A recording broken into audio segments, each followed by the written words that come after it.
Everyone, সবাই কেমন আছো? আশা করছি সবাই খুব ভালো আছো। এখন তারাপীঠে আছি, তো পুজো দিতে চলে যাবো। সকালবেলা ঘুম থেকে উঠে রেডি হয়ে যাচ্ছি, মানে ভোর 4টে বাজে। তখন আমার এখানে শাড়ি পরা প্রায় কমপ্লিট হয়ে গেছে। বড় ঘুমিয়ে আছে, মেয়েও ঘুমিয়ে আছে, আর আমার মা গেছে বাথরুমে স্নান করতে। তো আমি এখন রেডি হয়ে গেছি, সোনাইকেও রেডি করিয়ে নিয়েছি, ও এখনও ঘুমিয়ে আছে। এই দেখো, তো রেডি হওয়া যখন হচ্ছিলাম তখন ওরা ঘুমিয়েই ছিল। তোমরা ভাববে হয়তো মিথ্যা কথা, তাই ভাবলাম সম্পূর্ণ ভিডিওটা শেয়ার করি। এখন আমি শাড়ি পরে নেব, তো চলো আমি রেডি হয়ে নিই, তারপর তোমাদের সাথে দেখা হচ্ছে। সম্পূর্ণ রেডি আমি হয়ে গেছি। এখানে আমি একটা সুতির ব্লাউজ পরেছি, আমি খুব ভারী ব্লাউজ পরিনি।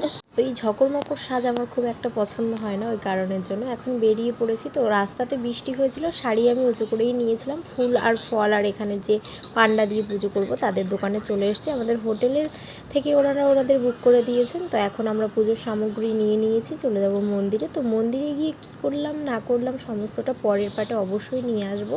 তোমরা সবাই সুস্থ থেকো, ভালো থেকো, চ্যানেলটি সাবস্ক্রাইব করো। এখন আমি পুজো দিতে যাই, দেখা হবে নতুন ভিডিওতে।